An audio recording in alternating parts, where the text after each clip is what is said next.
Hi. So ఈరోజు నేను అందరూ చేసే కామన్ మిస్టేక్ గురించి మాట్లాడతాను. సో ఏం చేస్తామంటే ఓవర్ ద కౌంటర్ మనకి ఏ పేస్ట్ దొరికితే ఆ పేస్ట్ తీసుకొని వాడేస్తున్నాం. అడ్వర్టైజ్మెంట్లో కనిపించిన పేస్ట్గా అవనివ్వండి, లేకపోతే మన ఫ్రెండ్స్ చెప్పిన పేస్ట్ అవనివ్వండి. సో దీనివల్ల మనకి జరిగే నష్టం ఏంటంటే, ఇప్పుడు చిన్న క్యావిటీ వచ్చిందనుకోండి, ఆ క్యావిటీ రాగానే మనకి చిన్న నొప్పి అనేది స్టార్ట్ అవుతుంది. సో నొప్పి వస్తే మీకు తెలుస్తుంది, డెంటిస్ట్ దగ్గరికి వెళ్తారు, వెళ్ళంగానే ఫిల్లింగ్ చేస్తారు, సరిపోతుంది.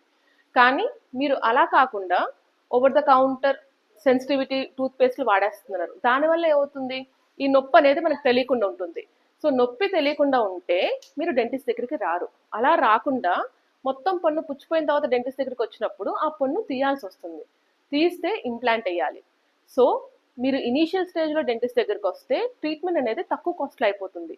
అలా కాకుండా పన్ను అంతా పాడైపోయిన తర్వాత డెంటిస్ట్ దగ్గరికి వస్తే ఆబ్వియస్గా పన్ను తీసి ఇంప్లాంట్ అనేది కాస్ట్లీ ప్రొసీజర్. సో ఎప్పుడన్నా సరే ఏ పేస్ట్ వాడాలనేది డెంటిస్ట్ని కనుక్కొని వాడండి, అంతేగాని ఏది దొరికితే అది వాడకండి.